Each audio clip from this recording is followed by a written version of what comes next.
এই ইসরায়েলি পণ্য বয়কট হোক, এবং কিন্তু আমাদের প্রতিবাদ করতে হবে মানুষ হিসাবে, আমাদের প্রতিবাদ করতে হবে মুসলিম হিসাবে। আপনারা জানেন যে আমরা কেন আজকে এই সড়কে নেমেছি।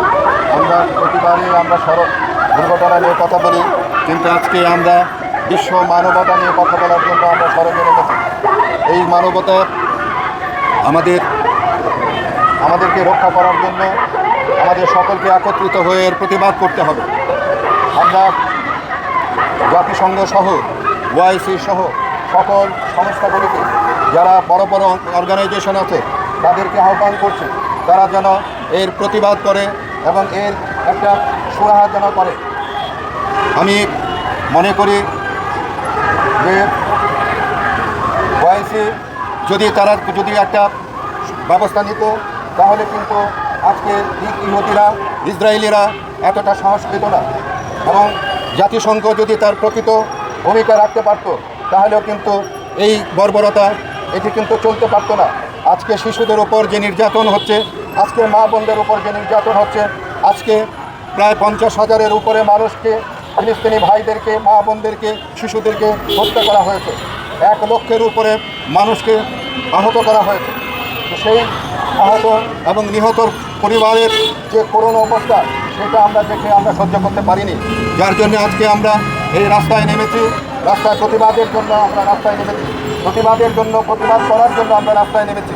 আমরা মনে করি যে আমাদের এই প্রতিবাদটুকু জানি না কতটুকু ফল হবে, কিন্তু আমাদের প্রতিবাদ করতে হবে মানুষ হিসাবে, আমাদের প্রতিবাদ করতে হবে মুসলিম হিসাবে।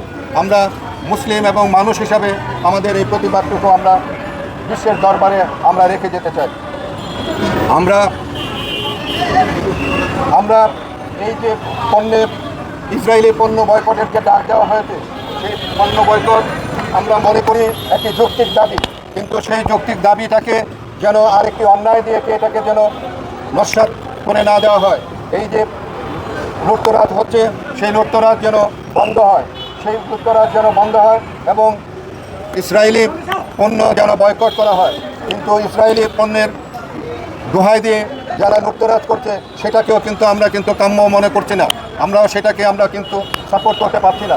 তো কাজেই এই ইসরায়েলি পণ্য বয়কট হোক, এবং এই পণ্য যেন কেউ লুটপাট যেন না করে, তার প্রতি আহ্বান জানাচ্ছি। আমরা শান্তিপূর্ণভাবে আমরা এই প্রতিবাদ করতে চাই, আমরা শান্তিপূর্ণভাবে আমরা সকল কিছু মীমাংসা করতে চাই। আমরা আমাদের ফিলিস্তিনি ভাইদেরকে, আমাদের মা বোনদেরকে তারা যেভাবে অত্যাচার করছে, তারা যেভাবে ধ্বংস করছে, তারা যেভাবে আহত নিহত করছে, সেটি বন্ধ হোক।